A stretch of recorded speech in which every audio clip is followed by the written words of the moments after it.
چلو کپڑے اتارو جلدی سے، مرجان نے اپنی نظر کا چشمہ ٹھیک کرتے ہوئے کہا تھا۔ ملیحہ کی آنکھوں سے آنسو بہہ رہے تھے۔ وہ کہنے لگی، سر پلیز پلیز مجھے جانے دیں۔ ملیحہ ہاتھ جوڑتے ہوئے کہنے لگی، لیکن مرجان کچھ بھی سننے کے موڈ میں نہیں تھا۔ وہ کہنے لگا، چلو چلو شاباش، اتارو اپنی شرٹ، ورنہ میں تمہیں پیپر میں فیل کر دوں گا۔ تمہارے مستقبل کی ڈوریں اس وقت میرے ہاتھ میں ہیں۔ میرا ایک سائن تمہیں 4 سال کے لیے ٹرمینیٹ کر دے گا۔ ابھی تم اچھی طرح سوچ لو کہ تمہیں کیا کرنا ہے۔ ملیحہ روئے جا رہی تھی، وہ ہاتھ جوڑے ہوئے تھی۔ وہ کہنے لگی، سر پلیز میرے ساتھ ایسا کچھ مت کریں، میں آپ کے سامنے ہاتھ جوڑتی ہوں۔ لیکن مرجان کی نظریں بس اس کے پورے وجود پر سفر کر رہی تھی۔ وہ کہنے لگا، میرے اندر کی آگ مزید مت بھڑکاؤ، تمہارے پاس زیادہ وقت نہیں ہے، تمہیں مجھے بھی خوش کرنا ہے اور اپنا بورڈ کا پیپر بھی دینا ہے، اور 10 منٹ تم ضائع کر چکی ہو۔ اپنی گھڑی کی طرف دیکھ کر مرجان نے کہا تھا۔ نظریں اب بھی اس کی یونیفارم کی چست قمیض پر ٹکی ہوئی تھی، جو اس کی رعنائیوں کو چھپانے کے لیے ناکافی تھی۔ مرجان کہنے لگا، دیکھو میں تمہارے ساتھ زبردستی نہیں کروں گا، کیونکہ کل کو تم مجھ پر الزام لگا سکتی ہو کہ میں نے تمہارے ساتھ زیادتی کی، زبردستی کی، تمہیں بے آبرو کرنے کی کوشش کی، اسی لیے تم جو کرو گی خود کرو گی۔ گھڑی کی سوئیاں بڑی تیزی سے چل رہی تھی اور ملیحہ کے آنسو اسی رفتار سے بہہ رہے تھے۔ وہ بار بار کبھی گھڑی کو دیکھتی تو کبھی اپنے سامنے کھڑے اس سنگ دل شخص کو، جو کہ اس کے اسکول میں اسے میتھ پڑھاتا تھا۔ پتہ نہیں ایگزامینیشن بورڈ میں وہ کیسے پہنچ گیا تھا۔ نہ صرف وہاں پہنچا تھا بلکہ اس کی کلاس میں جا کر سب کے سامنے اس کا پیپر چھینا اور کہنے لگا، تم چیٹنگ کیوں کر رہی ہو؟ ملیحہ تو اس کی بات سن کر حیران تھی۔ سب کے سامنے اسے کلائی پکڑ کر اسے ایک بند کمرے میں لے کر آیا تھا، اور اب جو کچھ اس سے کہہ رہا تھا وہ ملیحہ سوچ بھی نہیں سکتے تھے۔ مرجان کہنے لگا، دیکھو اب تم اپنا وقت ضائع کر رہی ہو اور مجھے بھی بور کر رہی ہو۔ تمہیں دیکھ کر میں پاگل ہو جاتا ہوں، جانتی ہو نا، تو اپنے ہوش و حواس کھونے لگتا ہوں۔ یہ کہتے ہوئے وہ ایک ایک قدم آگے بڑھ رہا تھا اور ملیحہ ایک ایک قدم پیچھے۔ وہ کہنے لگا، پہلی ہی نظر جب میری تم پر پڑی تھی تو میں تبھی سوچ چکا تھا کہ تمہیں اپنے سامنے بے حجاب دیکھوں گا۔ اب جلدی سے اتارو اپنا یونیفارم اور وہ کرو جو میں چاہتا ہوں، ورنہ 3 سال کے لیے ٹرمینیٹ لیٹر جاری ہو جائے گا۔ تمہارا مستقبل تباہ ہو جائے گا، تمہاری زندگی برباد کر کے رکھ دوں گا میں تم سے جینے کا حق چھین لوں گا، یہاں تک کہ تمہیں اور ایک کال گرل میں کوئی بھی فرق نہیں رہے گا۔ لوگ تمہیں نفرت سے دیکھیں گے، لڑکے تم پر فکرے کسیں گے، راستے میں تمہیں روک روک کر یہی پوچھیں گے کہ بتا دو 2 گھنٹے کا کیا لوگی، 3 گھنٹے کا کیا لوگی، یا یہ بتاؤ کہ 10 منٹ کا کیا لوگی۔ ایک ایک قدم وہ اس کی جانب بڑھا رہا تھا اور ملیحہ کو لگ رہا تھا جیسے اس کا سانس رک جائے گا۔ پیچھے دیوار تھی، اسی لیے ملیحہ کا راستہ رکا تھا، اور مرجان اپنا ہاتھ اس کے دونوں جانب دیواروں پر رکھے اور اپنا چہرہ اس کے چہرے کے بالکل قریب کر گیا۔ وہ کہنے لگا، بتاؤ کیا چاہتی ہو تم؟ مجھے سیراب کر دو اور میں اس بات کو راضی رکھوں گا۔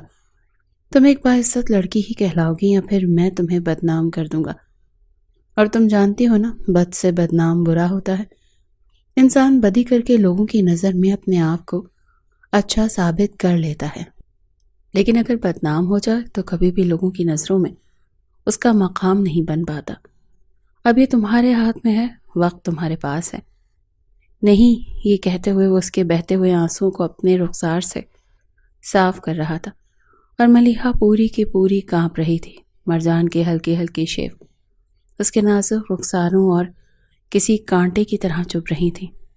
پہلی بار ملیحہ کے قریب کوئی یوں آیا تھا۔ اس کی گرم سانسیں اس کے چہرے پر پڑ رہی تھی، اور ملیحہ کو لگ رہا تھا کہ بس اس کا دم نکل جائے گا۔ وہ اپنی عزت گنوانا نہیں چاہتی تھی، نہ ہی وہ اپنا مستقبل داؤ پر لگانا چاہتی تھی۔ فیصلہ کرنا ہی اس کے لیے بہت مشکل ہو رہا تھا، اور اس پر مرجان کی بڑھتی ہوئی جسارتیں اس کی جان نکال رہی تھیں۔ وہ کہنے لگی، سر پلیز مجھ سے دور رہیں۔ وہ کہنے لگا، ایسے کیسے دور رہوں؟ پاگل تو تم نے مجھے ہی کیا ہے۔ ایسا لباس پہن کر آؤ گی تو بڑے بڑوں کا ایمان ڈول جائے گا، اور میں تو پھر مرجان ہوں، ایک کریکٹر لیس ٹیچر۔ اپنی اسٹوڈنٹ پر گندی نظر رکھتا ہوں جو بڑا سخت تھا۔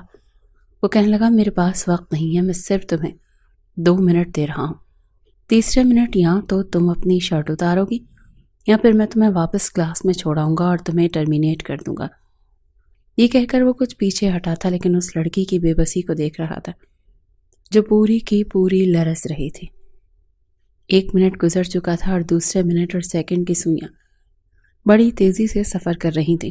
جب ملیحہ نے گھڑی کی طرف دیکھا، اپنے آنسو صاف کیے اور اپنا یونیفارم کی شرٹ کے اوپر کے بٹن کھولنے لگی۔ یہ دیکھ کر مرجان کے چہرے کی مسکراہٹ مزید بڑھی تھی۔ پھر اس نے آگے بڑھ کر ملیحہ کا اسکارف سر سے اتار کر زمین پر پھینک کر اس پر اپنے جوتے رکھے تھے۔ اس کا گلے میں پہنا ہوا دوپٹہ اتار کر ایک طرف پھینکا تھا۔ ملیحہ اپنی آنکھیں بند کر چکی تھی اور اب مرجان اس کے یونیفارم کی شرٹ کے اوپر سے ہی۔ مرجان کا آج اس اسکول میں پہلا دن تھا۔ سب سے پہلے پرنسپل کے پاس ہی گیا تھا۔ اس نے کہا تھا کہ آپ 9th اور 10th کلاس کو میتھ پڑھائیں گے اور ابھی آپ میٹرک کلاس میں جائیں۔ اس نے کہا اوکے سر۔ مرجان جیسے ہی 10th کلاس کے اندر داخل ہوا تو سامنے ہی ایک لڑکی وائٹ بورڈ پر بلیک مارکر سے کچھ لکھ رہی تھی۔ مرجان نے دروازے پر دستک دی تو اس نے پلٹ کر دروازے کی طرف دیکھا اور کہنے کی یس کم ان۔ کون ہے آپ؟ وہ کہنے لگا میں اس کلاس میں میتھ کا نیو ٹیچر ہوں۔ وہ لڑکی کہنے لگی لیکن اس کلاس میں تو میرا پیریڈ ہے۔ مرجان یہ سن کر کچھ حیران ہوا۔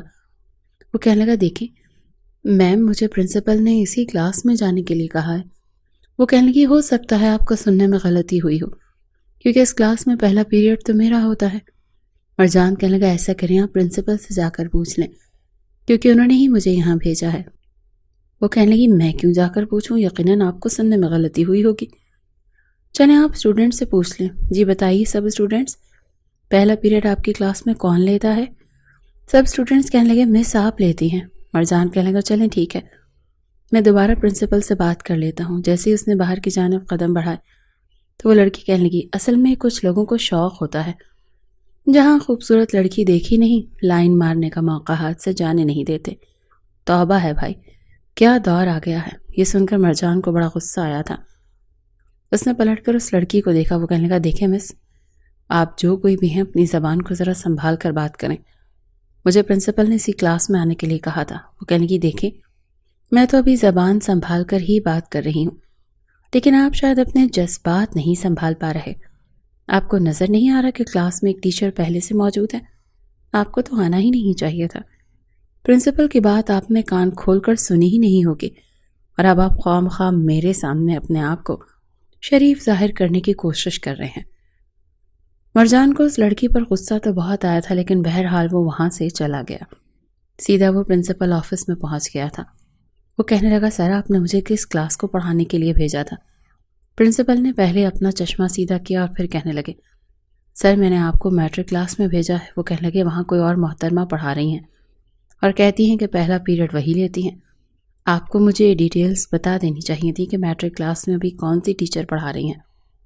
پرنسپل نے بڑے غور سے مرجان کو دیکھا اور پھر کہنے لگا پہلا پیریڈ تو پچھلے 1 ہفتے سے فری ہے، کوئی بھی نہیں پڑھا رہا کیونکہ میتھ کے ٹیچر کا ہم ارینج کر رہے تھے اور ہو ہی نہیں رہا تھا۔ مرجان نے گہری سانس لی، پھر کہنے لگا آپ میرے ساتھ چلیں۔ پرنسپل بھی اٹھ کر کھڑا ہو گیا۔ دونوں ہی میٹرک کلاس میں پہنچے تو کوئی بھی ٹیچر موجود نہیں تھا۔ سبھی احترام سے کھڑے ہو گئے۔ گڈ مارننگ سر کہنے لگے۔ وہ لڑکی جو وائٹ بورڈ کے پاس کھڑی تھی اور خود کو ٹیچر بتا رہی تھی اب ایک اسٹوڈنٹ کے ساتھ بیٹھی ہوئی تھی۔ یہ دیکھ کر مرجان کے تو تلووں پر لگی اور سر پر جا کر بجھی تھی۔ وہ کہنے لگا یہاں کون ٹیچر آئی تھی؟ سب اسٹوڈنٹس کہنے لگے سر کوئی بھی نہیں۔ انہوں نے مرجان سے کہا یہاں تو کوئی بھی ٹیچر نہیں ہے۔ مرجان نے انگلی سے اشارہ ملیحہ کی طرف کیا تھا۔ وہ کہنے لگا یہ محترمہ تھیں کون ہیں؟ پرنسپل نے کہا ملیحہ رضوان کھڑی ہو جائیں۔ وہ کھڑی ہو گئی تو کہنے لگے سر کیا کہہ رہے ہیں؟ وہ کہنے لگی مجھے تو نہیں پتا، میں نے تو کچھ بھی نہیں کیا۔ سر آئے اور آ کر کلاس کو دیکھ کر واپس چلے گئے۔ سر میں نے تو کچھ بھی نہیں کیا۔ پرنسپل کہنے لگے اور یہ آپ گھر کے کپڑوں میں کیوں آئی ہیں؟ کس نے الاؤ کیا ہے آپ کو؟ وہ کہنے لگی میں نے میم سے بات کر لی ہے، اسی لیے میری آنکھ دیر سے کھلی تھی اور آج ٹیسٹ تھا، اسی لیے میں وہ مس نہیں کرنا چاہتی تھی، اسی لیے فٹافٹ گھر کے کپڑوں میں آ گئی اور میم نے کہا کہ چلو کوئی بات نہیں، آئندہ خیال رکھنا۔ میری میم زاہدہ سے بات ہو چکی ہے، آپ پوچھ لیں۔ یوں بات کر رہی تھی کہ اسے زیادہ معصوم کوئی ہے ہی نہیں۔ پرنسپل نے کہا اچھا بیٹھو۔ پھر کہنے لگے سر یہ ہے آپ کی کلاس اور پہلا پیریڈ آپ یہاں لیں گے. یہ کہہ کر پرنسپل جا چکے تھے اور اپنی آنکھیں پٹ پٹاتے ہوئے ملیحہ نے اپنی ہنسی روک لی تھی. باقی کی کلاس کے بچے بھی دبی دبی ہنس رہے تھے. مرجان بڑے غصے سے ملیحہ کو دیکھ رہا تھا. وہ کہنے لگے ہے یو اسٹینڈ اپ. ملیحہ فوراً سے کھڑی ہو گئی. وہ کہنے لگی یس سر. تو وہ کہنے لگا یہ سب کیا تھا؟ وہ کہنے لگی کچھ بھی نہیں، بس تھوڑا سا مذاق کیا تھا آپ کے ساتھ. آپ تو سیریس ہی ہو گئے. سب بچے ہنسنے لگے. بات اتنی بڑی نہیں تھی کہ مرجان اسے پنش کرتا. وہ کہنے لگا آئندہ ایسے مذاق سوچ سمجھ کر کرنا، کیونکہ میں بہت ہی اسٹرکٹ قسم کا ٹیچر ہوں. چلو بیٹھ جاؤ. یہ کہہ کر مرجان نے میتھ کی سم کروانے شروع کر دیے. کافی ایزی میتھڈ سے بچوں کو سمجھا رہا تھا. اس کی پہلی کلاس تھی، اسی لیے چاہتا تھا کہ جتنی اچھی پرفارمنس وہ دے سکتا ہے وہ دے. بڑی مشکل سے اس اسکول میں اسے جاب مل رہی تھی. اس وقت اسے جاب کی اشد ضرورت تھی اور یہاں پر سیلری بھی اچھی خاصی مل رہی تھی. کلاس ختم ہونے کے بعد وہ 9th کلاس میں چلا گیا اور اس کے بعد چھوٹی دوسری کلاسز میں. پورا دن یوں ہی گزر گیا تھا. یہ اسکول شہر کے نامور اسکولز میں سے ایک تھا اور یہاں پر پڑھنے والے بچے بھی زیادہ تر امیر گھرانوں کے تھے. اسی لیے یہاں ٹیچر بھی کافی تعلیم یافتہ اور ویل مینرز رکھے گئے تھے. اسٹوڈنٹ کو ٹیچر کے بارے میں اپنی رائے دینے کا پورا حق دیا جاتا تھا. اب یہ الگ بات تھی کہ وہ اس حق کا استعمال ٹھیک کریں یا غلط، لیکن اسٹوڈنٹ کی بات کو اہمیت دی جاتی تھی. بہرحال مرجان جب واپس گھر پہنچا تو اس کی والدہ کھانا تیار کر چکی تھی. جیسے کھانا اس کے سامنے رکھا وہ کہنے لگا ماں آپ نے کیوں زحمت کی، روٹی میں خود پکا لیتا، آپ کی طبیعت ٹھیک نہیں رہتی. وہ کہنے کی بیٹا کوئی بات نہیں، تم تھکے ہارے آئے ہو اور ابھی کھانا کھاتے ہی ٹیوشن پڑھانے چلے جاؤ گے. پورا دن تمہیں لگ جاتا ہے، رات کو 11 بجے واپس آتے ہو اور اس کر بھی اپنا کھانا خود بناتے ہو. میں تو بڑی شرمندگی ہوتی ہے، بس تمہارا کام کچھ مستقل لگ جائے تو پھر میں رقیہ سے بات کروں. مرجان کہنے لگا اماں ابھی چھوڑے ان باتوں کو، آپ نے کھانا کھایا کہ نہیں؟ وہ کہنے لگی نہیں میں نے ابھی نہیں کھایا، سانس ابھی بھی پھول رہا تھا. مرجان کی والدہ فرزانہ بیگم دمے کی مریضہ تھی. ذرا سا چلتی تو سانس پھولنے لگتا تھا اور جیسے ہی روٹی بناتی یا کھانا پکاتی تو کھانسی کا دورہ سا پڑنے لگتا تھا. حالانکہ بچہ ڈاکٹر کو دکھا رہا تھا، میڈیسن بھی دے رہا تھا، لیکن افاقہ اتنا خاص نہیں ہو رہا تھا. دوسری طرف فرزانہ بیگم کو یہ فکر تھی کہ اپنی ہی زندگی میں مرجان اور علیزہ کے فرض سے سبکدوش ہو جائیں. علیزہ مرجان کی چھوٹی بہن تھی اور کالج میں پڑھتی تھی. وہ بی اے کے آخری سال میں تھی. مرجان گھر آ کے بس کھانا ہی کھاتا تھا اور چلا جاتا تھا. پھر رات 11 بجے تک ہوم ٹیوشن پڑھاتا، تبھی جا کر گھر کا خرچہ چلتا تھا. کافی مہینوں سے وہ بے روزگار تھا اور اب اس کی ایک اچھے اسکول میں جاب لگی تھی. پرنسپل اس کی کارکردگی سے کافی خوش نظر آیا تھا. وہ کافی سنجیدہ مزاج قسم کا لڑکا تھا. آج بھی وہ کلاس لے رہا تھا جب اسے یہ محسوس ہوا جیسے کوئی دھیمے دھیمے لہجے میں باتیں کرنے میں مصروف ہے. اس نے ایک نظر پوری کلاس پر ڈالی. سب وائٹ بورڈ کی طرف متوجہ تھے. کسی کو بھی دیکھ کر یہ نہیں لگ رہا تھا کہ وہ باتیں کر رہا ہے. مرجان نے دوبارہ سے پلٹ کر وائٹ بورڈ پر سمجھانا شروع کر دیا. ایک دم سے چپس کھانے کی آواز آئی. اس نے پلٹ کر دیکھا تو تبھی ملیحہ نے اپنا منہ زور سے بند کیا تھا. لگ رہا تھا جیسے اس کے منہ میں کچھ ہے. مرجان چلتا ہوا اس کے پاس آ گیا. وہ کہنے لگا یو اسٹینڈ اپ. وہ کھڑی ہو گئی تو کہنے لگا منہ کھولو. اب تو ملیحہ کی جیسے جان نکلی تھی. وہ کب سے اپنی برابر والی کلاس فیلو نشا سے باتوں میں مصروف تھی اور ساتھ ساتھ چپس بھی کھا رہی تھی. مرجان کی کلاس میں بے حد خاموشی ہوتی تھی. ذرا سی آہٹ بھی صاف سنائی دیتی تھی. اس نے کہا کچھ کہا ہے میں نے تم سے؟ تم کیا کلاس کو اپنا گھر سمجھ رکھا ہے؟ کس کی اجازت سے تم کھا رہی ہو؟ وہ کہنے لگی سر وہ صبح ناشتہ نہیں کیا تھا. وہی معصومیت بھرا لہجہ. لیکن مرجان اس کے لہجے اور معصومیت کو اچھی طرح سے سمجھتا تھا. وہ کہنے لگا شٹ اپ. تم ناشتہ کر کے آئی ہو یا نہیں آئی یہ میری ذمہ داری نہیں ہے. آئندہ میری کلاس میں اگر تم کچھ کھاتی ہوئی نظر آئیں تو میں تمہیں کلاس سے باہر نکال دوں گا. ساری کلاس کے سامنے ملیحہ کو مرجان نے بہت برے طریقے سے ڈانٹا تھا. ساری کلاس کے سامنے ملیحہ کو اپنی بے عزتی سی محسوس ہوئی تھی. لیکن یہ بے عزتی اس پر زیادہ دیر اثر انداز نہیں رہتی تھی. وہ ایک غیر سنجیدہ قسم کی لڑکی تھی. کلاس ختم ہونے کے بعد نشا نے اس سے کہا دیکھو یہ دوسرے ٹیچرز کی طرح نہیں ہے جو تمہاری غیر سنجیدہ عادت کو نظر انداز کریں. میں تمہیں پہلے ہی کہہ رہی ہوں کہ مت کھاؤ. وہ کہنے لگی میں تو کھاؤں گی اور ان کے پیریڈ میں ہی کھاؤں گی اور دیکھ لینا یہ مجھے کچھ بھی نہیں کہیں گے. نشا کہنے لگی یہ تھپڑ تمہارے منہ پر پڑ جائے گا سر کے ہاتھ سے. وہ کہنے لگی اچھا تم نے مجھے شاید بہت ایزی لے رکھا ہے. ابھی ملیحہ نے اپنا جلوہ دکھایا ہی کہاں ہے. یہ کہتے ہوئے اس نے اپنے ماتھے پر آنے والے بالوں کو پھونک مار کر پیچھے کیا تھا. ملیحہ کا یہی کام تھا، اپنے سب ٹیچر سے چکنی چپٹی باتیں کرتی تھی، اپنی معصومیت کا ڈرامہ رچاتی تھی اور سب کے دل میں اپنی جگہ بنا لیتی تھی۔ اسی لیے اس کی چھوٹی موٹی شرارتوں کو کوئی بھی توجہ نہیں دیتا تھا اور ٹیچرز کے چھوٹے موٹے کام بھی کر دیتی تھی۔ ایک بار جیسے ہی چھٹی ہوئی، مرجان اپنی بائک سٹارٹ کر کے مین روڈ پر آیا ہی تھا جب پیچھے سے گاڑی نے ٹکر ماری تھی۔ جیسے اس نے پلٹ کر دیکھا تو وہ گاڑی ملیحہ کی تھی۔ ڈرائیور گاڑی چلا رہا تھا، جلدی سے گاڑی روک کر اتر کر مرجان سے معذرت کرنے لگا۔ وہ کہنے لگی چلیں چلیں، دیر ہو رہی ہے، آپ کیوں بحث کر رہے ہیں؟ اتنی بھی موٹر سائیکل پر گاڑی نہیں لگی کہ موٹر سائیکل ٹوٹ گئی ہو، جلدی چلو مجھے دیر ہو رہی ہے۔ ملیحہ کا اس طرح کا لہجہ اور بات سن کر مرجان کو غصہ آیا تھا۔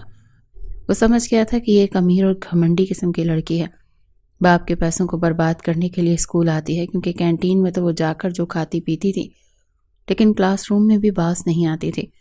اکثر کبھی چوئنگم چبا رہی ہوتی تو کبھی بسکٹ کھا رہی ہوتی تھی اور کبھی چپس کھاتی رہتی۔ ایک بار مرجان نے تمام اسٹوڈنٹ سے کہا کہ اپنی کاپیاں مجھے اسٹاف روم میں پکڑا دو، میں چیک کر لوں گا۔ ایک دفعہ وہ اس وقت اکیلا اسٹاف روم میں تھا، کوئی اور ٹیچر موجود نہیں تھا، سبھی اپنی کلاس لینے لگے ہوئے تھے۔ جب ساری کاپیاں اکٹھی کر کے ملیحہ اسٹاف روم میں آئی، اس نے ساری کی ساری کاپیاں مرجان کے سامنے رکھ دی۔ مرجان کہنے لگا آپ اپنی کلاس کے کسی لڑکے سے کہہ دیتی۔ وہ کہنے لگی کیوں؟ آپ مجھے کمزور سمجھتے ہیں؟ میں ساری کاپیاں اٹھا سکتی ہوں، بہت طاقت ہے مجھ میں۔ مرجان نے گہری سانس لی اور کہا کہ چلیں اچھا ٹھیک ہے آپ جائیں اب۔ وہ کہنے لگی سر وہ مس رابعہ نہیں آئی، ہمارا نیکسٹ پیریڈ فری ہے۔ مرجان کہنے لگا تو میں کیا کروں؟ وہ کہنے لگی مجھے میتھ کے کچھ سم نہیں آتے، آپ سمجھا دیں گے؟ وہی میٹھا اور معصومیت سے بھرا ہوا لہجہ تھا۔ وہ کہنے لگا ٹھیک ہے بیٹھ جاؤ، بتاؤ کیا سمجھ میں نہیں آیا؟ مرجان کے پاس ایک رف رجسٹر موجود تھا اور اس نے وہی کھول لیا۔ ملیحہ نے اسے 2-3 سوال بتائے، وہ اسے سمجھا رہا تھا لیکن وہ مرجان کی شکل دیکھے جا رہی تھی اور مرجان کو محسوس ہوا کہ جیسے وہ لڑکی رجسٹر کے بجائے اس کے چہرے پر توجہ دے رہی ہے۔ اس نے بڑے غصے سے ملیحہ کو دیکھا تو وہ واقعی اسے ہی دیکھ رہی تھی۔ سامنے رکھے ٹیبل پر کوہنی ٹکائے ہتھیلی پر اپنا چہرہ رکھ کے وہ بڑی توجہ سے مرجان کی جانب دیکھ رہی تھی۔ وہ کہنے لگا آپ یہاں پر پڑھنے آئی ہیں یا میری شکل دیکھنے آئی ہیں؟ میری شکل دیکھ کر تو آپ کو سوال کرنا نہیں آئے گا۔ وہ کہنے لگی کہ سر آپ کو شاید برا لگ گیا، میں واقعی سوال سمجھ رہی تھی۔ وہ کہنے لگا ٹھیک ہے مجھے یہ سالو کر کے دکھائیں۔ مرجان نے رجسٹر اس کے سامنے رکھا، اس نے 5 منٹ کے اندر اندر سارا سوال کر کے دکھا دیا۔ مرجان حیران تھا کہ وہ لڑکی توجہ سے سمجھ نہیں رہی تھی، تو پھر اس نے سوال کیسے سالو کیا؟ اس نے اندازہ لگایا یہ لڑکی اتنی کم عقل نہیں ہے، اگر محنت سے پڑھے تو اچھا پڑھ سکتی ہے۔ ملیحہ کہنے لگی سر مجھے سب آتا ہے۔ وہ کہنے لگا اگر سب آتا ہے تو مجھے کیوں سمجھانے کے لیے کہا؟ وہ کہنے لگی وہ تو میرا کوئی اور مقصد تھا سر، آپ مجھے بہت اچھے لگتے ہیں، آپ کے ساتھ وقت گزارنا مجھے بہت اچھا لگتا ہے۔ یہ بات سن کر مرجان نے اسے گھور کر دیکھا۔ وہ کہنے لگا اٹھو یہاں سے اور اپنی کلاس میں جاؤ، بدتمیز لڑکی۔ مرجان کو اس کی بات سن کر غصہ آیا تھا، وہ سوچ بھی نہیں سکتا تھا کہ یہ لڑکی اتنی بدتمیز ہو سکتی ہے، اسے شرم نہیں آتی تھی۔ اب اکثر یہ ہونے لگا، مرجان جب بھی کلاس میں آتا ملیحہ کوئی نہ کوئی ایسی بات کر دیتی کہ اسے غصہ آنے لگتا۔ ایک بار تو جب وہ کلاس میں داخل ہوا تو سامنے بورڈ پر مرجان کا اسٹیچو بنایا ہوا تھا اور چشمہ کافی موٹا بنا رکھا تھا۔ جبکہ مرجان نے یہ دیکھا تو پیچھے سے سب بچے ہنسنے لگے۔ وہ کہنے لگا یہ کس کی حرکت ہے؟ لیکن کوئی بھی بتانے کو تیار نہیں تھا۔ وہ کہنے لگا میں نے پوچھا کہ یہ کس کی حرکت ہے، لیکن پھر بھی کسی نے جواب نہیں دیا۔ سب کہنے لگے ہمیں نہیں پتا، جب ہم کلاس میں آئے تو یہ بنا ہوا تھا، مرجان جانتا تھا یہ سب ملیحہ نے کیا ہے۔ اس نے کہا کھڑی ہو ملیحہ اور کلاس سے باہر نکل جاؤ۔ وہ کہنے لگی کیوں سر، میں نے کیا کیا ہے؟ وہ کہنے لگا یہ تمہاری ہی حرکت ہے، تمہارے علاوہ ایسی گری ہوئی حرکت اور کوئی بھی نہیں کر سکتا، تمہاری نظر میں استاد کی کوئی عزت اور اہمیت نہیں ہے۔ وہ کہنے لگی سر آپ نے کیا مجھے کرتے ہوئے دیکھا ہے؟ جب آپ نے دیکھا نہیں ہے تو آپ مجھ پر کیسے الزام لگا سکتے ہیں؟ وہ کہنے لگا میں سب جانتا ہوں، تم جیسی لڑکیوں کو، میں تمہاری حرکتوں کو کب سے برداشت کر رہا ہوں، اگنور کر رہا ہوں، تم کلاس سے دفع ہو جاؤ، ورنہ میں یہ بھی لحاظ نہیں کروں گا کہ تم ایک لڑکی ہو، میں تمہیں بہت ماروں گا۔ مرجان کا غصے سے برا حال تھا۔ وہ کہنے لگی سر پہلے آپ یہ ثابت کریں کہ میں نے یہ سب کیا ہے۔ اس بار وہ بھی کافی سنجیدہ تھی۔ مرجان نے کہا تم باہر جا رہی ہو؟ یا پھر اس نے اپنا ہاتھ اٹھایا ہوا میں روکا تھا، جی تو چاہا اس کے منہ پر دے مارے۔ وہ غصے سے اسے دیکھتی ہوئی کلاس سے باہر چلی گئی، لیکن کچھ دیر بعد پرنسپل کے ساتھ واپس آئی۔ پرنسپل کہنے لگے آپ نے اس لڑکی کو باہر کیوں نکالا؟ مرجان کہنے لگا یہ دیکھیں اس لڑکی کی حرکت اور ڈھٹائی کی یہ حد ہے کہ اس نے میرا اسٹیچو وائٹ بورڈ پر بنایا ہے۔ پرنسپل کہنے لگے تمہارے پاس اس کا کیا کوئی ثبوت ہے کہ اسی نے بنایا ہے؟ مرجان کہنے لگا سر یہ لڑکی تب سے مجھے پریشان کر رہی ہے جب سے میں اس کلاس میں آیا ہوں، کبھی یہ چپس کھاتی ہے تو کبھی یہ کوئی حرکت کرتی ہے۔ وہ کہنے لگے اگر یہ ایسا کرتی ہے تو آپ کو اسی وقت مجھ سے کمپلین کرنی چاہیے تھی، لیکن جب آپ نے دیکھا ہی نہیں تو آپ کیسے کہہ سکتے ہیں؟ فی الحال آپ اس کلاس میں بٹھائیں، آئندہ اگر یہ ایسی حرکت کرے تو مجھے بتائیے گا۔ مرجان کسی ضبط سے گزر رہا تھا، یہ وہی جانتا تھا، لیکن چند روز بعد جو کچھ مرجان کے ساتھ ہوا تھا وہ سوچ بھی نہیں سکتا تھا۔ اسکول کی چھٹی ہو چکی تھی اور مرجان ابھی تک کاپیاں چیک کر رہا تھا۔ میٹرک کلاس کے بورڈ کے پیپر ہونے والے تھے اور آج ان کی آخری کلاس تھی۔ پھر اس کے بعد انہوں نے بورڈ کے ہی پیپر دینے کے لیے جانا تھا۔ کافی دیر تک مرجان کاپی چیک کرتا رہا۔ چھٹی کو 20 منٹ گزر چکے تھے جب اس نے آخری کاپی چیک کی اور ایک گہری سانس لی۔ پھر اسے کسی کے ہنسنے اور باتیں کرنے کی آوازیں آ رہی تھیں، کیونکہ تقریباً سارے کلاس روم خالی تھے۔ اسٹاف روم میں وہ اکیلا بیٹھا ہوا تھا۔ وہ کہنے کی یہ جو سر مرجان ہے نا، بہت ہی گھٹیا انسان ہے۔ یہ سن کر مرجان کو حیرت ہوئی۔ وہ جیسے ہی باہر آیا تو اسٹاف روم کے برابر والی کلاس میں کوئی موجود تھا، کمرہ بند تھا۔ اس نے دروازے کو دھیرے سے کھولنے کی کوشش کی لیکن دروازہ لاک تھا۔ اندر 2 لڑکیاں تھیں اور ان میں سے ایک لڑکی کے بولنے کی آواز آ رہی تھی جو کہہ رہی تھی کہ سر مرجان مجھ پر گندی نظر رکھتے ہیں، کئی بار تو انہوں نے موقع کا فائدہ اٹھا کر مجھے غلط جگہ پر ٹچ بھی کیا ہے، ان کا بس نہیں چلتا کہ میرے ساتھ کیا نہ کر گزرے۔ پھر ایک لڑکی کی آواز آئی، کیا واقعی؟ وہ کہنے لگی اور کیا؟ جب میں نے کہا سر یہ آپ کیا کر رہے ہیں تو کہنے لگے کہ اگر تم چاہتی ہو کہ تمہیں ٹیسٹ میں پاس کروں تو چپ چاپ رہو، کسی سے کچھ مت کہنا۔ یہ سن کر مرجان تو تب کر ہی رہ گیا، اس سے پہلے کہ وہ دروازے پر دستک دیتا۔ اس کے بعد جو کچھ اس نے سنا اس کے ہوش اڑ کر رہ گئے، اور اس کے بعد اس نے زور سے کمرے کا دروازہ کھٹکھٹایا تو ایک لڑکے نے کہا کہ ملیحہ کھڑکی سے باہر کود کر بھاگ جاؤ، ہمیں لگتا ہے کسی نے دیکھ لیا ہے، جلدی سے باہر نکلو۔ یہ سن کر مرجان کے ہوش اڑے تھے۔ وہ اسکول کی بیرونی جانب گیا، اس کھڑکی کے پاس جو کہ اس کلاس سے باہر کھلتی تھی جہاں سے اسے یہ سب آوازیں آ رہی تھی، لیکن کھڑکی پر جوتوں کے نشان تھے۔ وہ تینوں اسٹوڈنٹ جا چکے تھے۔ وہ یہ تو نہیں جانتا تھا کہ وہ لڑکے کون تھے جو ملیحہ کے ساتھ کمرے میں تھے، البتہ ملیحہ کا نام اور اس کی آواز وہ اچھے طریقے سے سن چکا تھا۔ اس کا تو بس نہیں چل رہا تھا کہ وہ کیا نہ کر گزرے۔ یہ لڑکی اس کا حد تک گر سکتی تھی، وہ سوچ بھی نہیں سکتا تھا۔ اس کا دماغ اس قدر بہک گیا تھا کہ وہ سوچ چکا تھا کہ اسے مزہ ضرور چکھائے گا، وہ اسے بتائے گا کہ گھٹیا پن کیا ہوتا ہے۔ پتہ نہیں ایسی باتیں اس نے کلاس میں کس کس کے ساتھ کی ہوں گی۔ وہ اسے بدنام کرنا چاہتی تھی، خود تو میٹرک کر کے جا چکی ہوتی، لیکن وہ بدنام ہو جاتا۔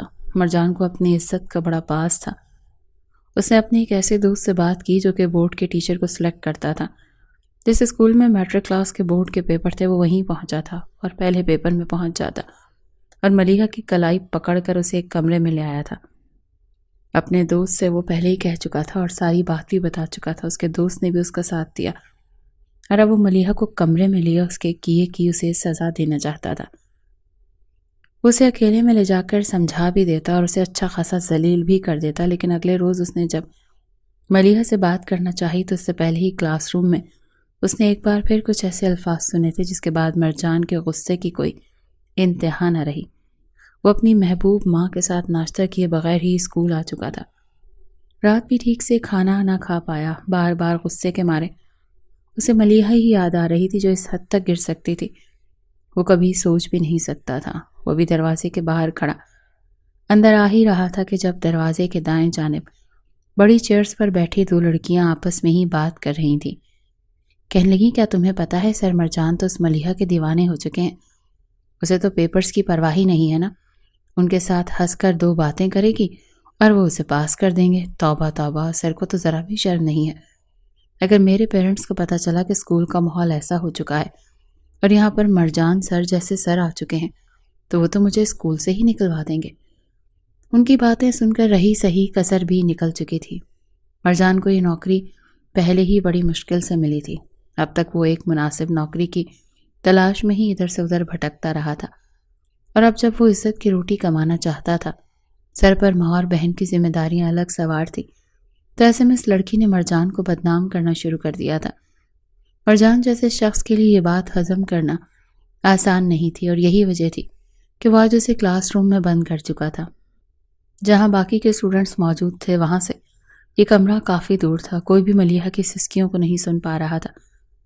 وہ گھبراتے ہوئے سر کو دیکھتے ہوئے یہ کہہ رہی تھی کہ میں نے کچھ نہیں کیا، پلیز میرے ساتھ کچھ بھی مت کریں، میں وعدہ کرتی ہوں میں دوبارہ آپ کے ساتھ کسی بھی طرح کا کوئی مذاق نہیں کروں گی، میں تو آپ کی طرف دیکھوں گی بھی نہیں، ویسے بھی میرا یہ آخری سال تو ہے اس اسکول میں وعدہ کرتی ہوں آپ کو میری شکل کبھی دیکھنے کو بھی نہیں ملے گی، پلیز۔ وہ روتے ہوئے اپنی شرٹ کے اوپر کے بٹن کھول رہی تھی کہ اس کے ہاتھ وہیں پر رک گئے۔ مرجان نے جب اس کے رکتے ہاتھوں کو دیکھا تو اگلے ہی پل ساتھ پڑی ہوئی کرسی پر پڑے ڈنڈے کو اٹھا لیا اور ڈنڈا اس کے ہاتھ پر مار دیا۔ اس کی انگلیاں سرخ ہو چکی تھی، کہنے لگا جلدی کرو، تمہاری یہ ساری مزاحمتیں، یہ صفائیاں اب میرے کسی کام کی نہیں ہیں، جلدی کھولو۔ مرجان ٹانگ پر ٹانگ چڑھائے بیٹھا یہ منظر دیکھ رہا تھا جب روتے ہوئے اس نے سارے بٹن کھول دیے تھے۔ ایک نظر مرجان نے اس کو دودھیا رنگت پر ڈالی، بلا شبہ اس بات میں کوئی شک نہیں تھا کہ وہ بے حد حسین تھی، اور اس وقت جس حالت میں وہ اس کے سامنے تھی اگر مرجان کی جگہ کوئی اور شخص ہوتا تو بے قابو ہو کر اس پر ٹوٹ پڑتا، لیکن وہ تو اس لڑکی سے بدلہ لینا چاہتا تھا۔ وہ اپنی جگہ سے اٹھا اور آگے بڑھ کر اپنا ہاتھ اس کی گردن پر رکھ دیا اور اس کی گردن کو مضبوطی سے اپنے ہاتھوں میں جکڑ رہا تھا، یہاں تک کہ اس سے سانس لینا بھی دوبھر ہو گیا۔ وہ سانس نہ لینے کی وجہ سے ہانپ رہی تھی، آنکھوں سے آنسو گر رہے تھے۔ اس سے پہلے کہ وہ رحم کی بھیک مانگتی، مرجان نے اس کے لبوں کو اپنی گرفت میں لے لیا۔ وہ دوہری اذیت سے دوچار ہو رہی تھی جب ایک ہی جھٹکے سے مرجان نے اس کی شرٹ کو کھینچ کر الگ کیا تھا۔ اس کے لبوں پر کفل لگا چکا تھا، چاہ کر بھی وہ کچھ بول نہیں پا رہی تھی جب مرجان نے اپنی شدتیں اس پر لٹانی شروع کر دی۔ ایک پل کو وہ یہ بھی بھول چکا تھا کہ وہ بدلہ لینے کے لیے اس لڑکی کے قریب آیا ہے۔ اس پر جنون سوار ہو چکا تھا، ہر ایک چیز کو بھولے وہ اس کے ساتھ حدود تجاوز کرتا چلا گیا۔ تکلیف اور اذیت کیا ہوتی ہے وہ سب کچھ اس وقت ملیحہ محسوس کر رہی تھی۔ وہ چیخنا چاہتی تھی، چلانا چاہتی تھی، مدد کے لیے پکارنا چاہتی تھی، لیکن اس کی ہچکیاں اس کے حلق میں ہی دم توڑ رہی تھی۔ پورا وجود کانپ رہا تھا، لیکن مرجان جیسا بھرپور مرد جو عمر میں اس سے 12 سال بڑا تھا اس پر اپنی شدتیں لٹاتا جا رہا تھا۔ جب تک اس کا جی نہ بھرا وہ اس کے وجود کو اپنی شدتوں کا نشانہ بناتا رہا۔ ملیحہ کی گردن پر کاٹے جانے کے کئی نشان تھے، اس کے کاندھوں پر سرخ نشان صاف نظر آ رہے تھے کہ اسے کسی مرد نے بڑی فرصت سے اپنی گرفت میں لے کر اپنی شدتیں اس کے وجود پر لٹائی ہیں۔ جب اسے اذیتوں سے دوچار کر چکا تو ایک جھٹکے سے اسے غصے سے جدا کیا تھا۔ ملیحہ کی حالت یوں تھی جیسے اس کے جسم میں جان ہی باقی نہ رہی، وہ فرش پر گری آنکھیں موندے بے حال ہو چکی تھی۔ حقارت بھری نظر اس نے اس ملیحہ پر ڈالی جس کے منہ سے جو الفاظ اس نے اس روز سنے تھے وہ اسے مزید غصہ کرنے پر مجبور کر رہے تھے۔ مرجان نے اسے اس حالت میں تڑپتا دیکھا تو ذہن میں وہی الفاظ پھر سے گونجنے لگے جو اس نے سنے تھے جب ملیحہ کہہ رہی تھی کہ سر تو موقع ڈھونڈتے ہیں مجھے ٹچ کرنے کا، جب بھی اسٹاف روم میں جاؤ مجھے اپنی باہوں میں بھر کر کتنی ہی بار میرے ساتھ حدود سے گزرنے کا سوچ چکے ہیں، یہ تو میں ہوں جو ان کو دور رکھے ہوئے ہوں، ورنہ وہ تو میرے ساتھ پیسے دے کر بھی یہ سب کچھ کرنے کو تیار تھے۔ یہ الفاظ سن کر ہی مرجان کو سب سے زیادہ غصہ آیا تھا۔ اسے اسی حالت میں چھوڑ کر اس کا اسکارف اور شرٹ اس کے وجود پر پھینک چکا تھا اور ایک جانب کو تھوک کر کہنے لگا یہ ہے تمہاری اصل اوقات، تم نے مجھے بدنام کیا تھا نا، اب خود کو دیکھ لو کس حالت میں پہنچ چکی ہو۔ یہ یاد رکھنا کہ جب ایک شریف انسان بدلہ لینے پر آئے تو وہ کس حد تک جا سکتا ہے۔ آئندہ کے بعد تم کسی شریف شخص پر الزام لگانے کے قابل نہیں رہی۔ یہ کہہ کر وہاں سے باہر آ چکا تھا۔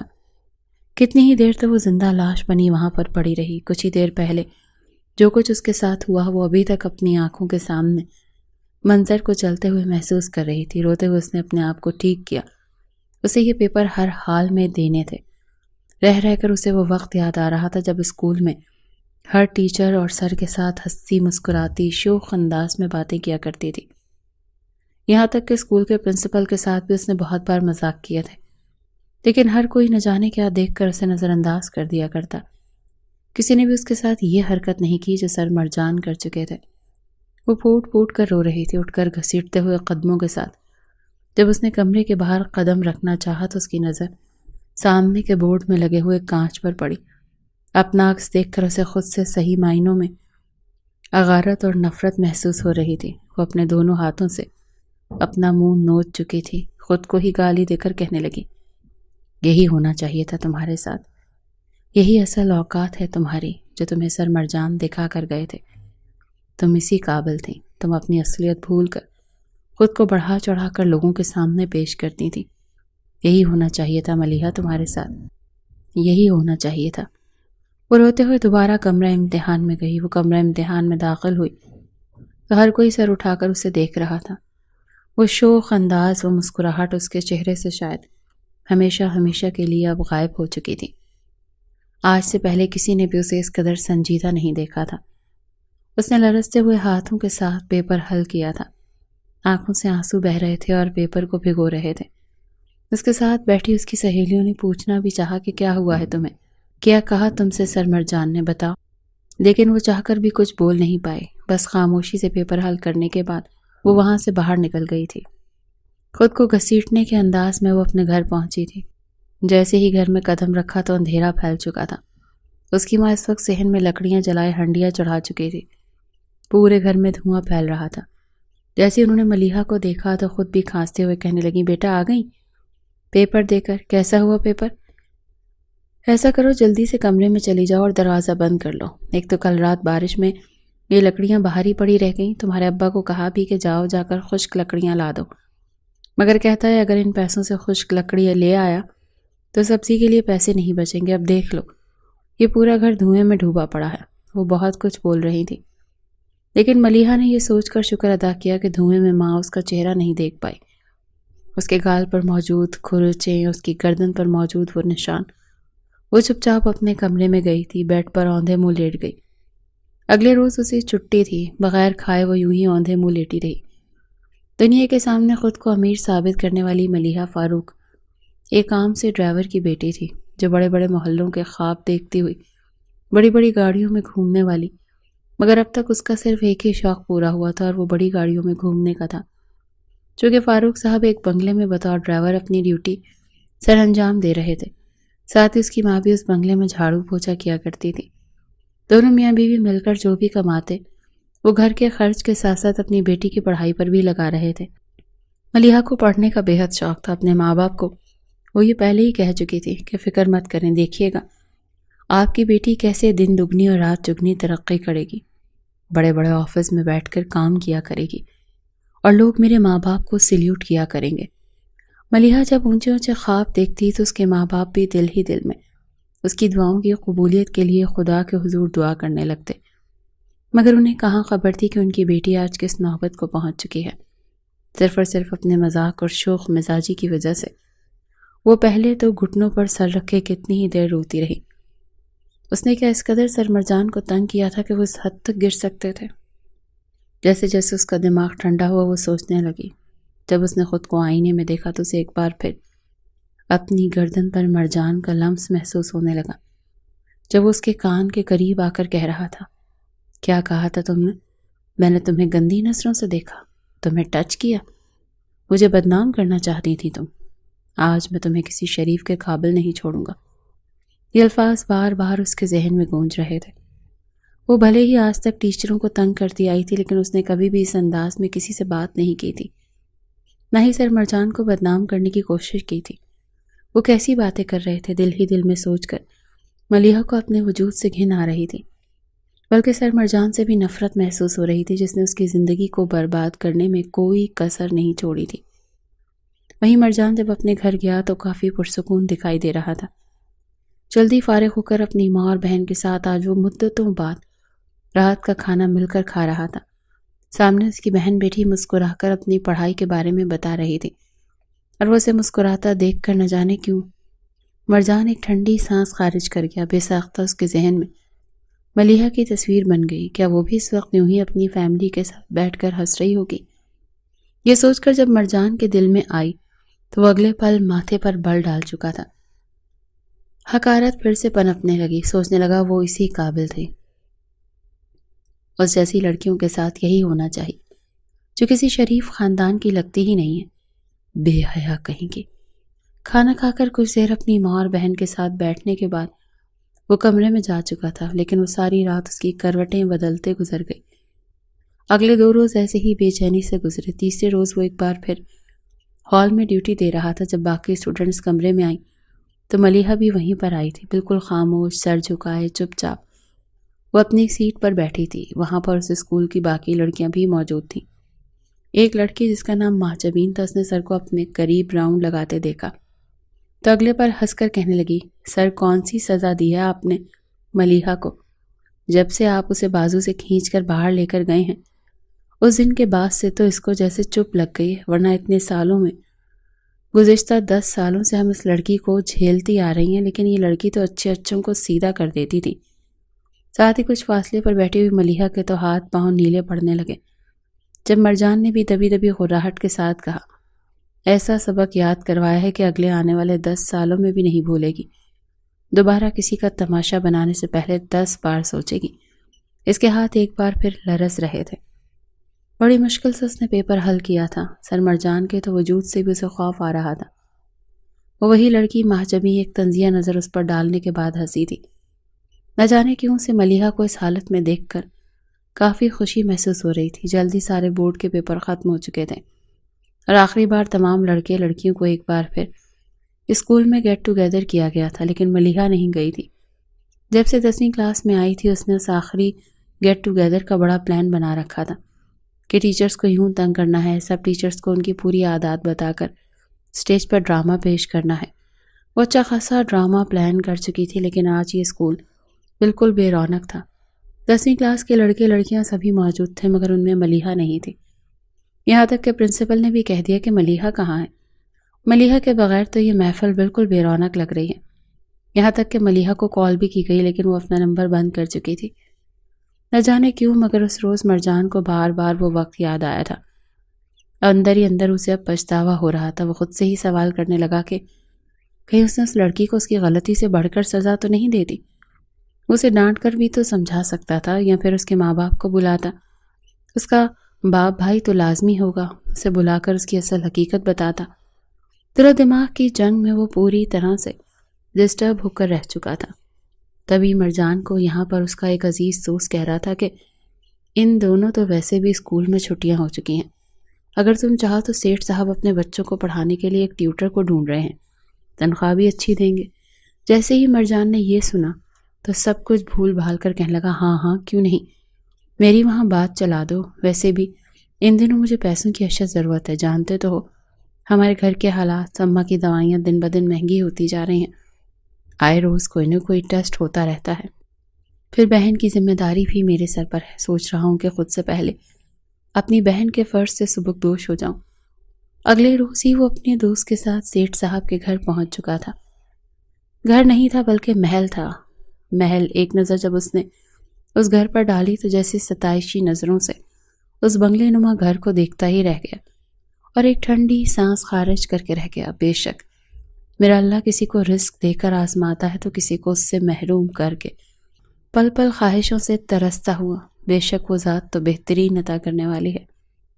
نہ جانے کیوں مگر اسے اندر ہی اندر کچھ ایسی شرمندگی سی محسوس ہو رہی تھی کہ خدا کا نام لیتے ہوئے بھی اسے خوف آ رہا تھا۔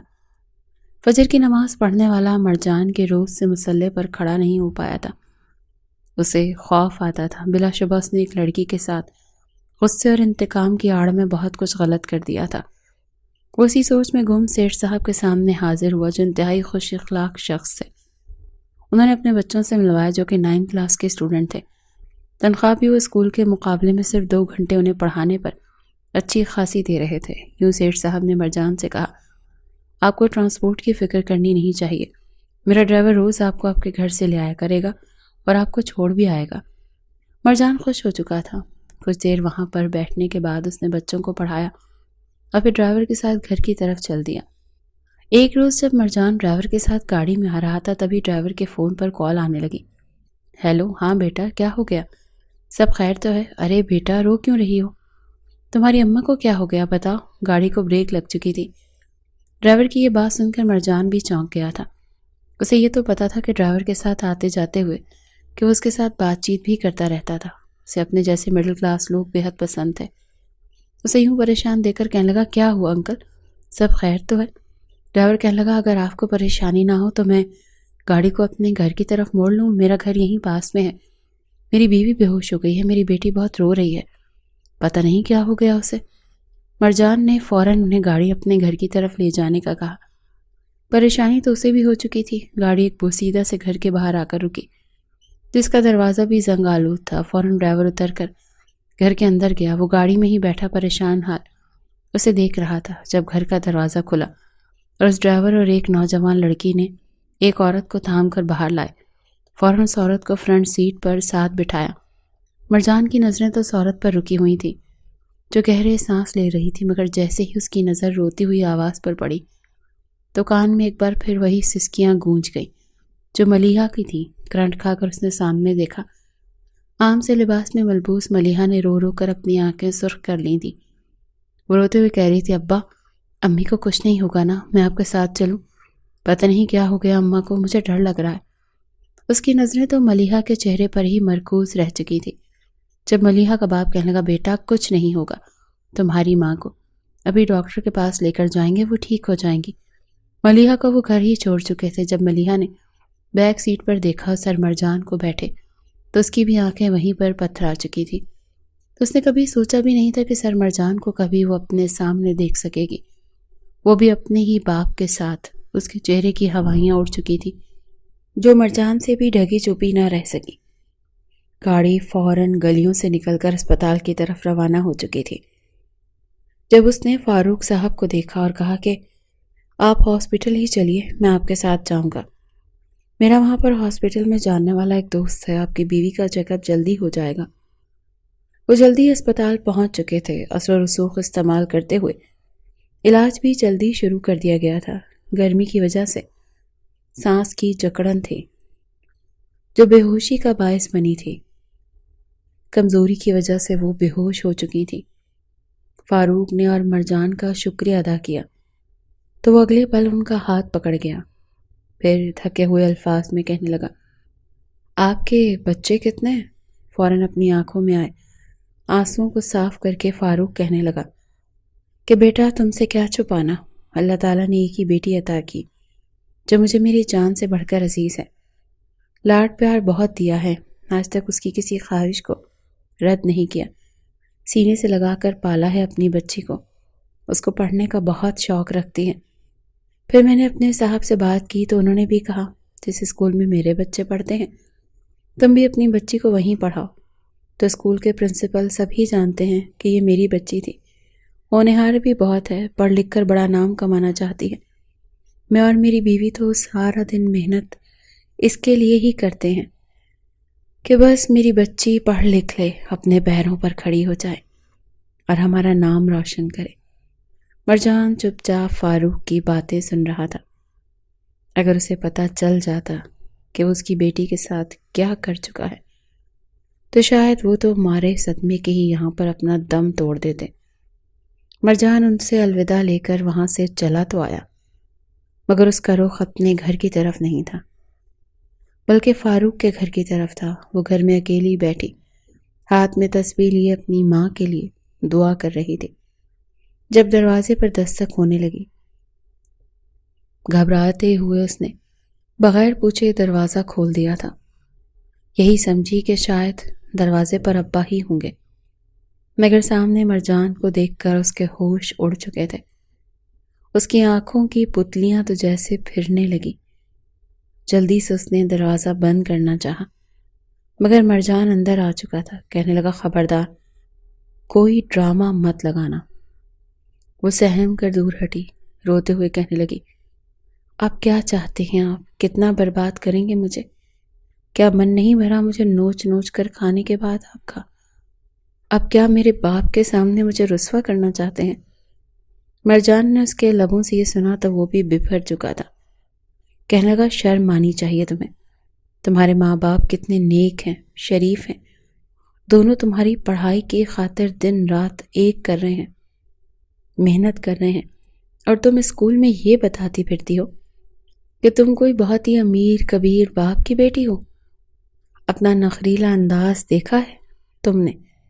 اگر تمہارے باپ کو پتہ چل جائے کہ تمہاری حقیقت کیا ہے تو جانتی ہو وہ جیتے جی مر جائیں گے۔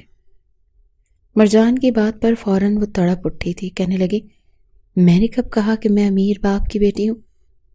میں نے آپ سے کب کہا کہ میرا باپ امیر ہے؟ بتائیے، مجھے اسکول کا وہ بچہ بتائیے جس نے یہ کہا ہو۔ چلے جائیں یہاں سے، ورنہ میں شور مچا کر لوگوں کو اکٹھا کر لوں گی۔ ایک بار پھر میں آپ کو اپنے آپ کے ساتھ کھیلنے نہیں دوں گی۔ صرف اور صرف اپنی تسکین کی خاطر آپ نے میرا استعمال کیا، مجھ پر جھوٹے الزام لگائے۔ گرے ہوئے انسان ہیں آپ۔ میں تو یہ دعا کرتی ہوں کہ خدا ہر لڑکی کو آپ جیسے شخص کے شر سے محفوظ رکھے۔ وہ دھکے مار کر مرجان کو گھر سے نکال چکی تھی اور مرجان چاہ کر بھی کچھ نہ کہہ پایا۔ وہ واپس گھر چلا آیا تھا۔ اگلے روز جب وہ سیٹھ صاحب کے بچوں کو پڑھانے کے لیے گیا تو وہاں پر اس کی ملاقات فاروق صاحب سے ہوئی تھی۔ بار بار ذہن میں ملیحہ کا روتا چہرہ اور وہ انداز گھوم رہا تھا۔ وہ ملیحہ کی آواز تھی، وہ خود سے ہی ہم کلام ہوا تھا۔ کچھ عرصے بعد میٹرک کا رزلٹ آ چکا۔ جب یہ خبر سامنے آئی کہ باقی سب تو پاس ہو چکے مگر ایک اسٹوڈنٹ ہے، مہجبین، جو کہ فیل ہو چکی ہے اور دوبارہ سے اسی اسکول سے میٹرک کرنے کے لیے آ چکی ہے۔ وہ اور اس کے ساتھ موجود وہ لڑکی اور ایک لڑکا بھی فیل ہوا تھا۔ ایک بار جب مرجان پڑھا رہا تھا تو اسے اسی لڑکی کی آواز آئی جو سر مرجان کی آواز نکال کر بات کر رہی تھی۔ مرجان کو اپنی ہو بہو آواز سن کر حیرت ہوئی۔ پلٹ کر اس نے دیکھا اور کہنے لگا کون ہے؟ کس نے ابھی یہ آواز نکالی؟ کلاس کے بچے جو پہلے ہی اس لڑکی سے تنگ تھے کہنے لگے سر یہ مہجبین ہے، عجیب ہی لڑکی ہے نا، خود نہ خود پڑھتی ہے اور نہ ہمیں پڑھنے دیتی ہے، یہ تو ہر ٹیچر اور ہر اسٹوڈنٹ کی آواز نکال لیتی ہے۔ مرجان کے سر پر تو جیسے دھماکہ ہوا کہ کئی لمحات اس کی آنکھوں کے سامنے سے گزر گئے۔ اس نے کتاب وہیں رکھی اور اس لڑکی کو اپنے سامنے بلایا، پھر کہنے لگا میری آواز نکالو۔ اس نے ہچکچاتے ہوئے سر کی آواز نکالی تھی۔ اس کے بعد وہ دھیرے دھیرے باقی سب کی آوازیں بھی اس سے نکلوانے لگا۔ آخری نام اس نے ملیحہ کا لیا تھا کہ تم ملیحہ کی آواز نکال سکتی ہو؟ اس نے سوالیہ نظروں سے سر کو دیکھا اس سے پہلے کہ وہ کچھ بولتی۔ مرجان نے ایک زوردار تھپڑ اس کے منہ پر مارا تھا۔ پوری کلاس کے سامنے وہ چیخ چیخ کر پوچھ رہا تھا مجھے سچ سچ بتاؤ ورنہ اچھا نہیں ہوگا۔ وہ رو رہی تھی، معافی مانگ رہی تھی، مگر مرجان پوری کہانی سمجھ چکا تھا۔ اسے الگ اسٹاف روم میں لے گیا اور وہاں پر یہ سوال کیا تو خوف کے مارے وہ سب کچھ بتانے پر مجبور ہو گئی۔ اس کے ساتھ موجود لڑکی کو بھی مرجان کے ہاتھ لگے تو روتے ہوئے وہ بھی سب کچھ بتا چکا تھا کہ یہ شروع ہی سے ملیحہ سے جیلس ہوتی آئی ہے۔ یہی وجہ ہے کہ اس نے یہ سب کچھ کیا تاکہ ملیحہ کو سب کی نظروں میں گرا سکے اور خاص کر آپ کی نظروں میں گرا کر اسے اسکول سے نکلوا سکے۔ مرجان کے تو سر پر جیسے بم پھٹ چکا تھا۔ یہ اس نے کیا کر دیا تھا؟ اگلے ہی پل اس نے جا کر اسکول کے پرنسپل سے بات کی۔ بلا شبہ وہ امیر کبیر باپ کی بیٹی تھی، مگر اسے اسکول سے نکلوا دیا گیا تھا۔ 4 سال تک کہیں بھی اب آگے پڑھ نہیں سکتی تھی۔ مرجان تھکے ہارے قدموں سے گھر لوٹا۔ آنکھوں سے آنسو تھے جو مسلسل بہہ رہے تھے کہ اس نے ایک معصوم بے قصور لڑکی کو اس غلطی کی سزا دی تھی جو اس نے کی ہی نہیں تھی۔ وہ پھوٹ پھوٹ کر روتے ہوئے بس سب کچھ ٹھیک کرنا چاہتا تھا۔ اگلے ہی روز اس نے اپنی ماں کو یہ فیصلہ سنایا کہ وہ اب شادی کرنا چاہتا ہے۔ فرزانہ بیگم کہنے لگیں اچھا، میں تو یہ خبر سننے کو ترس چکی تھی، کل ہی جا کر میں علیزہ کا ہاتھ مانگتی ہوں۔ مگر وہ کہنے لگا کہ علیزہ نہیں، ملیحہ، میں ملیحہ سے شادی کروں گا۔ اس نے جو کچھ کیا تھا وہ روتے ہوئے اپنی ماں کو بتا گیا، جسے سننے کے بعد اس کا ہاتھ بھی سیدھا اپنے سینے پر گیا تھا۔ کہنے لگی بیٹا یہ کیا کر دیا تم نے؟ بہتر یہی ہے کہ وہ لڑکی ہماری بہو بنے۔ اگلے روز وہ رشتہ لے کر ان کے ہاں پہنچ چکے تھے۔ جب اتنے اچھے با اخلاق لڑکے کا رشتہ فاروق صاحب نے اپنی بیٹی کے لیے دیکھا تو وہ خوش ہوئے تھے، لیکن کہنے لگے کہ بیٹا تم عمر میں میری بچی سے کافی بڑے ہو اور میں اپنی بیٹی کی مرضی کے خلاف کوئی فیصلہ نہیں کروں گا۔ جب ملیحہ کو پتہ چلا کہ مرجان سر کا رشتہ ہے تو وہ انکار کر چکی تھی، کہنے لگی کہ نہیں، میں کبھی بھی اس سے شادی نہیں کروں گی۔ وہ کسی بھی طور مرجان سے ملنا نہیں چاہتی تھی۔ یہ مرجان کی ماں تھی جس نے اکیلے کمرے میں لے جا کر اس سے بات کرتے ہوئے اسے سمجھایا تھا، مرجان کا پیغام دیا تھا، جسے سننے کے بعد وہ پہلے سے بھی زیادہ ٹوٹ کر بکھر چکی تھی۔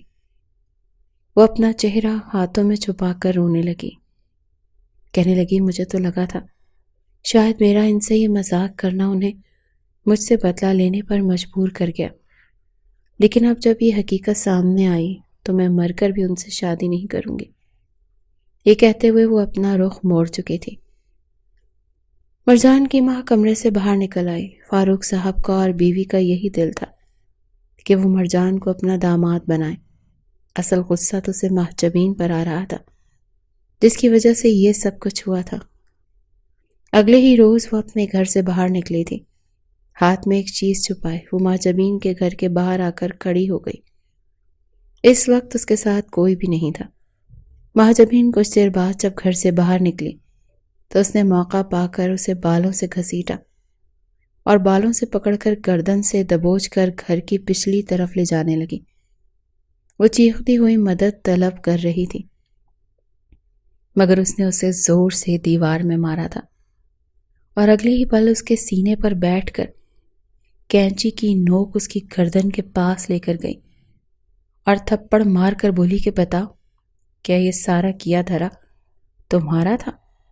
گھبراتے ہوئے پہلے تو نفی کرنے لگی، لیکن پھر خوف کے مارے کہنے لگی کہ ہاں، میں تم سے جلتی تھی، تبھی یہ سب کچھ میں نے کیا، لیکن اب مرجان صاحب نے مجھے سزا کے طور پر نکال دیا ہے۔